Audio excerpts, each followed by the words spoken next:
حاليا ضربت اللي وراكم صح؟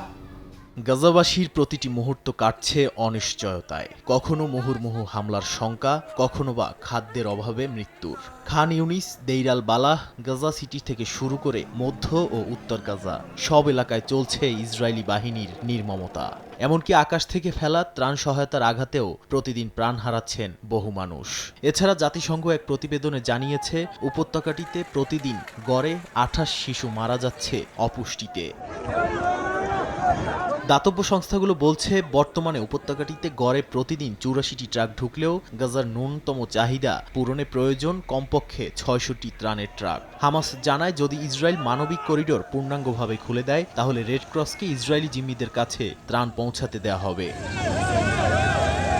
এরই মধ্যে মার্কিন প্রশাসন ঘোষণা দিয়েছে, যেসব অঙ্গরাজ্য ইসরায়েলি কোম্পানি বয়কট করবে তারা $190 কোটি দুর্যোগ প্রস্তুতি তহবিল পাবে না। সমালোচকরা এটিকে রাজনৈতিক মতাদর্শ চাপিয়ে দেওয়ার ফেডারেল কৌশল বলে অভিহিত করেন। এদিকে গাজায় ইসরায়েলি আগ্রাসন বন্ধের দাবিতে মার্কিন প্রেসিডেন্ট ডোনাল্ড ট্রাম্পকে খোলা চিঠি দিয়েছেন ইসরায়েলেরই 600 জন সাবেক সামরিক ও গোয়েন্দা কর্মকর্তা। চিঠিতে তারা বলেন, হামাস এখন আর কোনো কৌশলগত হুমকি নয়। চিঠিতে স্বাক্ষর করেন সাবেক মোসাদ প্রধান, সাবেক প্রধানমন্ত্রী এহুদ বারাক, সাবেক প্রতিরক্ষা মন্ত্রী মোশে ইয়াল।